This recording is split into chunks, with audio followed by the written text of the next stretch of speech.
Hi guys, this is our charcoal drapery ghost lesson. Our objective is to use charcoal to create accurate form and a range of values in drawing drapery ghosts. So let's talk a little bit about drapery and why artists even draw drapery. So I'm going to first start with a quote. Artists, it is obvious, have always loved drapery for its own sake, or rather, for their own. When you paint or carve drapery, you are painting or carving forms which for all practical purposes are non-representational, the kind of unconditioned forms on which artists even in the most naturalistic tradition like to let themselves go. Very often they set the tone of the whole work of art. They state the key in which the theme is being rendered, they express the mood, the temperament, the attitude to the life of the artist. And this quote is from Aldous Huxley. He wrote The Doors of Perception, and he also wrote the book Brave New World.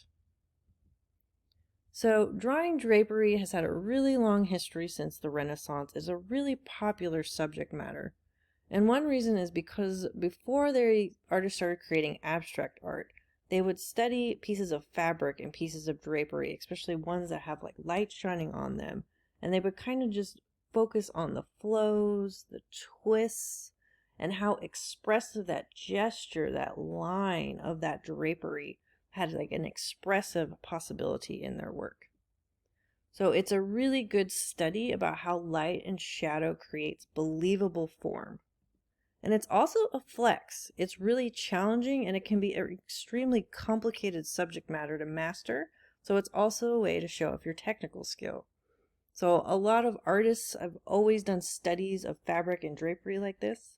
And I guarantee if you take a college class in drawing, you will be drawing some drapery. So let's look at a couple of my favorite examples. So this is Robert Campin and his workshop. It is known as the Annunciation Triptych. It's from 1428. He's a Flemish painter. And this painter is kind of in the middle of medieval and Renaissance art. So it's an earlier kind of piece. It's also a triptych, which means that those doors on the side fold in. So anything that is a triptych means 3 pieces. So let's zoom in a little bit on this drapery. So his study of drapery, it's realistic, but not realistic in a way.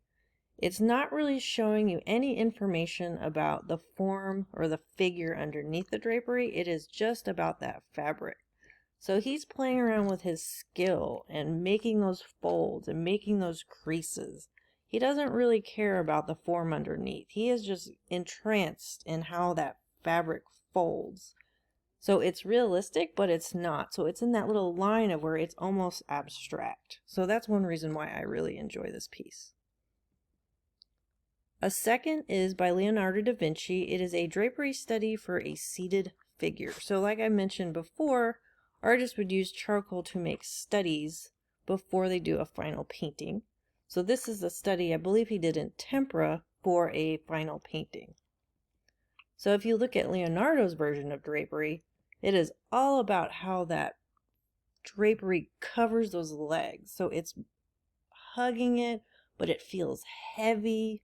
You can imagine what the form looks like under it. There's a really nice highlight in there. So this is a pretty big flex on his skill set, but completely different than the first one I showed you. This is really about that weight and showing you the form underneath. All right, number 3 is Gerard Terborch, The Letter. It is from 1650. He's another Flemish artist. So this painting is called it's called a genre painting. So this was a really popular subject matter where it was kind of scenes from daily life, and you kind of had to figure out what they meant.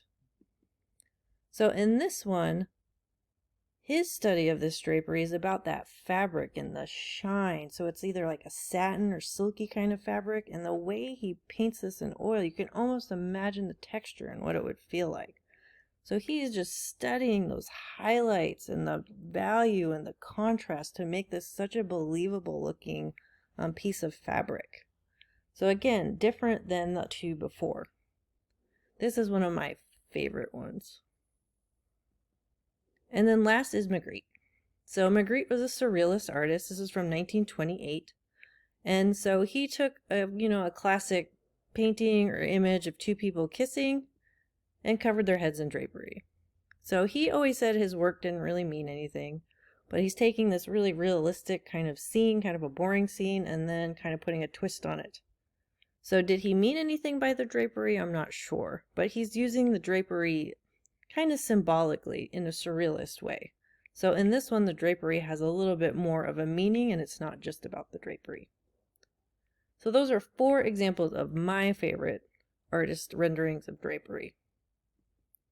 So for your guys' work, you're going to need our typical charcoal supplies. So some vine, compressed, maybe a white if you like to work with the white. Eraser, so a kneaded eraser, a gum eraser maybe if you like those. A reference image, we're going to be taking those as a group together in class, so I'm pretty excited about that. Those are going to be fun. Charcoal paper. Charcoal paper has a special tooth to it, so it will work better than regular paper or drawing paper. And then if you want to set up your own photo shoot at home for this, you can, and I'll print the reference image for you, or you can use toned or color pastel paper instead of the white. So when you're getting started, you're going to use vine charcoal. You're going to sketch out the outlines of basic shapes. Use your sighting, get your angles correct. Block in your large shadow shapes first. Then you're going to blend and soften those shapes, so keep looking at your reference. You start building and developing your shadows. You're looking for your core, your darkest shadows, the reflected light, so use a value scale and really compare each spot. Use an eraser to go back in and pull out any highlights. Then you're going to want to go in and add details. This is where you could go in with your charcoal pencils. Really focus in on those cast shadows and making them as dark as they are in your reference. Pay attention to the edges and the transitions. Is it a crisp edge? Is it a soft transition? Is it a quick transition? This is how you're going to build up and create that believable form. And use that compressed charcoal last. Use the vine first, because remember it's soft and blendy. The compressed is not as soft and blendy, right? So use that last to make the darkest values, and then use that to make your details. So here's my example. I'll have an example video of me creating this. So we're first going to do this little small practice, and you're going to check off with me, and then we're going to move on to the final drawing. I can't wait to see your guys' work. Good job, guys.